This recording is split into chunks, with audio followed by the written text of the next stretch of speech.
ദേ ഈ തലയുണ്ടല്ലോ, എന്നെ ഒരുപാട് വിമർശിച്ച തലേന്ന് കേട്ടോ.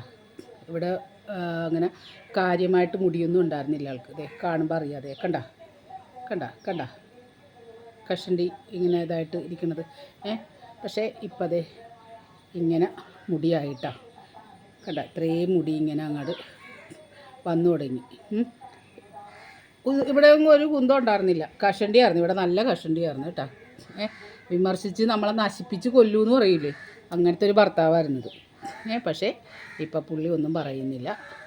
ഇപ്പം അതേ എണ്ണയൊക്കെ ഇട്ട് ഏതാണ്ടും ഇതുപോലെ ഇരിക്കുന്നുണ്ട്. പക്ഷേ അത്യാവശ്യം ഇപ്പം നല്ല ഫില്ലായി തുടങ്ങി കേട്ടോ. ഇനി ഇതേ ഇവിടെയും കൂടി കുറച്ച് ഉണ്ട് കേട്ടോ, കുറച്ചുണ്ട്. പക്ഷേ എന്നാലും തെറ്റ് പറയത്തില്ല. മുടിയൊക്കെ ഇവിടെയും കിളിർത്ത്, ഇവിടെയും അതെ, ഇവിടെയും ഈ ബാക്സ് ഈ നടുക്കും, പിന്നെ അത് ഇവിടെ ദേ ഈ ഫ്രണ്ടും ആയിരുന്നു കേട്ടോ. മുടി ഒട്ടും ഉണ്ടായിരുന്നില്ല.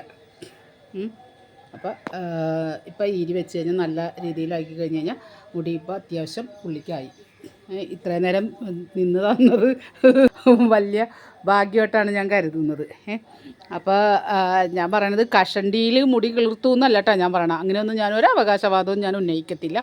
പക്ഷേ ഒരു സ്ഥിരമായ ഒരു ഉപയോഗം, നല്ല രീതിയിൽ നമ്മൾ സ്ഥിരമായ ഒരു ഉപയോഗത്തിലൂടെ ആണെങ്കിലുണ്ടല്ലോ ഈ സ്കാൽപ്പൊക്കെ മറഞ്ഞ് നല്ല രീതിയിൽ തന്നെ നമ്മുടെ മുടി നന്നായിട്ട് തന്നെ നമുക്കുണ്ടാകും. കണ്ട. അപ്പോൾ അതെ ഇതാണ് ഇപ്പോഴത്തെ ഒരവസ്ഥ. ഈ ഒരു അവസ്ഥയിലല്ലായിരുന്നു. ഇവിടെ ഫ്രണ്ട് പോർഷനിൽ മുടി ഉണ്ടായിരുന്നില്ല, ബാക്ക് പോർഷനിലും ഒട്ടും ഉണ്ടായിരുന്നില്ല. അപ്പോൾ സ്ഥിരമായൊരു ഉപയോഗത്തിലൂടെ ആ കറക്റ്റ് സമയത്ത് സ്റ്റാർട്ട് ചെയ്തത് കൊണ്ടിട്ടാണ് കേട്ടോ. അല്ലാണ്ട് കഷണ്ടി ബാധിച്ച് പിന്നെ അങ്ങോട്ട് നിന്നതിന് ശേഷം നമ്മൾ ഓയിൽ പുരട്ടിയാൽ എനിക്കറിയത്തില്ല, അതിന് ഞാൻ ഒരു ഉറപ്പും പറയില്ല. പക്ഷേ സ്റ്റാർട്ട് ചെയ്യുന്ന സമയത്ത് തന്നെയാണ് നമ്മൾ നമ്മുടെ മൂകാംബിക കാച്ചിയ എണ്ണ ഉപയോഗിക്കുകയാണെങ്കിൽ തീർച്ചയായിട്ടും മുടി നന്നായിട്ട് ഫില്ല് ചെയ്ത് നന്നായിട്ട് വരും കേട്ടോ. അപ്പോൾ ഇതാണ് ഇന്നത്തെ എൻ്റെ മൂകാംബിക കാച്ചിയ എണ്ണയുടെ മരട് നെട്ടൂരിൽ നിന്നുള്ള വിശേഷങ്ങൾ. ഓക്കെ.